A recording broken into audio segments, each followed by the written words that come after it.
जय श्री कृष्णा प्यारे भक्तगणों, स्वागत है आप सभी का आपके अपने चैनल कहानी सुनो में। कहानी सुनो में आज हम सुनेंगे बछवा रस की कथा, जिसे वत्स द्वादशी भी कहा जाता है। भाद्रपद की कृष्ण पक्ष की द्वादशी बछवा रस के रूप में मनाई जाती है। इस दिन स्त्रियां मूंग, मोठ तथा बाजरा अंकुरित करके मध्याह्न के समय बछड़े को खिलाती हैं। व्रती भी इस दिन उपरोक्त अन्न का ही सेवन करते हैं। इस दिन गाय का दूध, दही का सेवन वर्जित है। सर्वत्र भैंस का दूध ही प्रयोग किया जाता है।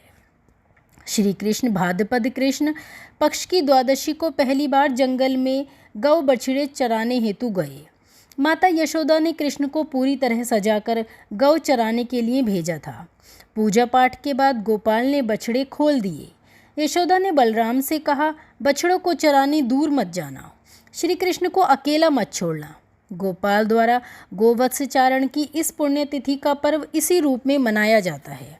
जन्माष्टमी के 4 दिन बाद या भाद्रपद के कृष्ण पक्ष की द्वादशी को ओगद्वास मनाई जाती है। सुबह लकड़ी के पटरे पर भीगी मिट्टी से 7 गाय, 7 बछड़े, 1 तालाब, 7 ढक्कन वाले भगोने से बना लेते हैं। पूजा के लिए थाली में चने, मोठ भीगे हुए, खीरा, केला, हल्दी, दूब जो हरी घास भी कहलाती है, चीनी, दही, खुले पैसे, चांदी का सिक्का रख लेते हैं। 1 लोटा कच्चा दूध मिलाकर पानी भरकर रख लेते हैं। अपने माथे पर हल्दी से तिलक लगाएं। फिर कहानी कहते सुनते समय हाथ में चने मोठ लेकर छीलते रहते हैं और कहानी खत्म होने पर 7 भगोने जैसी कुल्हियों में भरकर थोड़े से तालाब पर चढ़ा देते हैं। साथ ही खीरा, केला, चीनी, पैसे भी चढ़ा देते हैं।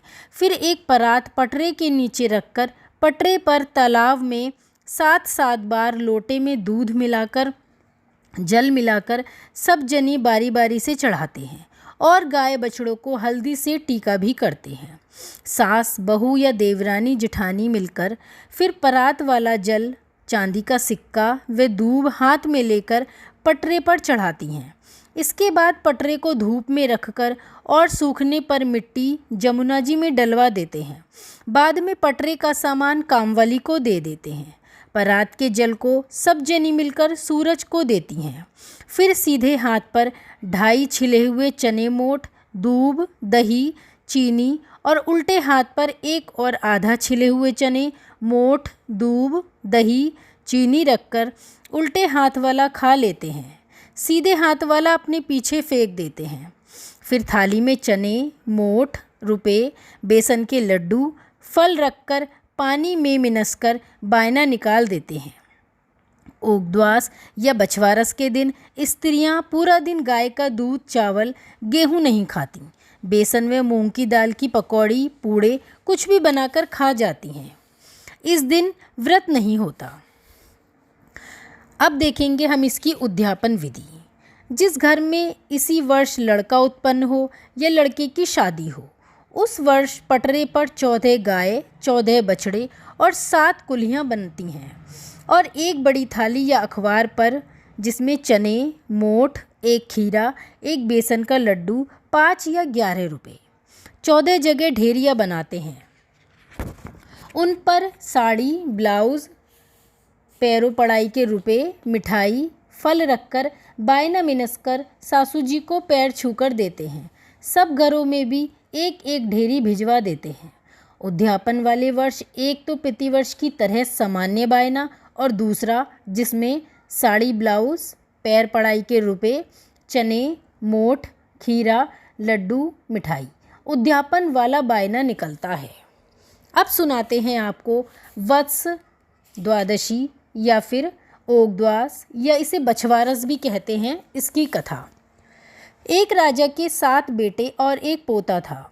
एक दिन रानी ने अपनी बहू से कहा, धान धानड़े को संभाल कर रखना। धान धानड़े उनकी गाय के बछड़े का नाम था। सास के समझाने के बाद भी बहू से बछड़ा विनश गया और राजा के सब कुएं, तालाब सूख गए। तब रानी ने बहू को पीहर भेज दिया और उसका बेटा अपने ही पास रख लिया। 1 साल तक उनके तालाब और कुओं में पानी नहीं आया। तब राजा ने पंडितों को बुलाकर पूछा, इनमें पानी किस प्रकार आएगा? तो पंडित बोले कि बड़े बेटे या एक लौते पोते की बलि देने से पानी आ जाएगा। तब राजा ने अपने इकलौते पोते की बलि दे दी। बलि देते ही कुएं में पानी भर गया। रानी ने बहू को भी पीहर से वापस बुला लिया। उसके बाद ओगद्वास या बछवारस आई तो सब बोले कि अपने तालाब पर ही धोख मारने चलेंगे, और सबने मिलकर खूब गाजे बाजे के साथ तालाब पर बछवारस की पूजा की। पूजा के बाद बहू ने रानी से कहा कि अब तो अपने पोते को भी बुला लो। तब रानी ने कहा कि वह बाहर खेल रहा है, तुम ही उसे आवाज़ लगाकर बुला लो। बहू के आवाज़ लगाने पर राजा के द्वारा बलि दिया हुआ पोता तालाब में से बाहर आ गया। तालाब से बाहर आते देखकर सास बहू एक दूसरे को देखने लगी, और बहू के बाहर खेलने वाली बात पूछने पर सास ने बलि वाली सारी बात बताकर बहू से कहा कि यह तेरे भाग्य का ही फल है। ओगद्वास या बछवारस माता ने सत्य रखकर तेरा बेटा वापस दिया है। अपना पोता वापस पाकर राजा ने सारे नगर में ढिंढोरा पिटवा दिया कि सब बेटों की माँ को बछवारस करनी चाहिए।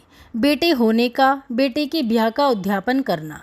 हे ओगद्वास या बछवारस माता, जैसा फल पीछे बहू को दिया वैसा फल सबको मिले, कहने सुनने वालों को मिले, हुंकारा भरने वालों को मिले, सारे परिवार को वैसा ही फल मिले। इस कहानी के बाद बिंदायक जी की कहानी कहीं और सुने। बिंदायक जी की कहानी हर व्रत त्योहार के बाद सुननी अति आवश्यक मानी जाती है। इससे बिंदायक जी की कृपा उस व्रत और कहानी पर पड़ती है और वह हमारा व्रत और उपवास सफल हो जाता है। तो इस कथा के बाद बिंदायक जी की कथा सुनने के लिए हमारे चैनल पर जाएं। हमारे चैनल पर बिंदायक जी की एक नहीं, दो नहीं, बहुत सारी कहानियाँ हैं। आपको जो भी अच्छी लगे आप वही कहानी सुन सकते हैं। तो आज हमने सुनाई आपको ये बछवारस और ओगद्वास की कहानी। पूरी जानकारी ध्यान से सुनिए। तो साथियों, इस तरीके की और नए व्रत त्योहारों की कहानी और कथाएं सुनने के लिए जुड़े रहिए हमारे साथ, कहानी सुनो के साथ। धन्यवाद साथियों।